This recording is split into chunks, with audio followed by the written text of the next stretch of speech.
So hi! Welcome back to my YouTube channel, and for today's tutorial, ituturo ko sa inyo kung paano nga ba i-turn on ang language identification sa ating Messenger app. But first, kindly subscribe to my channel and don't forget to hit the subscribe button and the bell to notify you for my new updates. And if you want to learn more, just keep on watching and let's start. So ayan guys, for today's video, may bagong features na naman na dinagdag sa Messenger sa ating application. So, yung language identification, guys, is kapag naka-turn on, makakatulong yan sa atin para mas madali nating maintindi or ma-interpret yung mga messages na sinasend sa atin through Messenger. So, ganito lang yan, guys. Make sure na updated yung Messenger app na gagamitin natin. And kapag updated na, guys, yung app, open na natin yung ating Messenger. So, dito, guys, after yung ma-update yung inyong Messenger, so, mula dito sa pinakang chats, itap lang natin yung menu na nandito sa baba.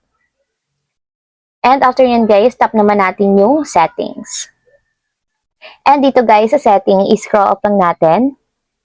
And kung mapapansin nyo guys, kung updated na yung inyong Messenger app, may makikita kayo dyan na language identification. So, tatap lang natin to. And ayan guys, pagka-tap, meron ditong switch button sa right side niya. So, para ma-enable or ma-turn on yung language identification sa ating Messenger, tap nyo lang yung switch button hanggang sa maging kulay blue siya. And kapag ganyan na guys, pwede tayo mag-translate sa ating Messenger chat. So, punta lang tayo guys sa conversation. And dito guys, pumili lang kayo ng isang conversation na kung saan gusto nyo i-translate yung message. So, ayan guys, kung mapapansin nyo, meron ako ditong na-receive na message na naka-Filipino.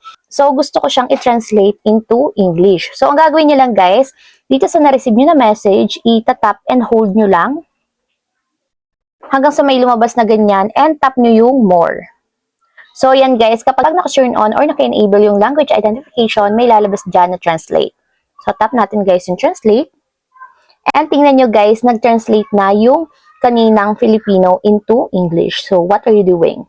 So, kung gusto nyo makita yung original, tap nyo lang yung see original. And then guys, bumabalik siya sa dati. So, see translation. And ayan guys, natatranslate siya. So, try naman natin itong isa. Tap and hold lang natin, then tap more, and then translate. So, makikita nyo guys, na-translate na siya automatic dito sa ating Messenger chat. So, ayun lang guys, gano'n lang kasimple kung paano nga ba i-turn on ang language identification sa ating Messenger. If you have a question, kindly comment down below and don't forget to hit the subscribe button and the bell to notify you for my new updates. And thank you for watching! Living life, every day, late at night, not okay.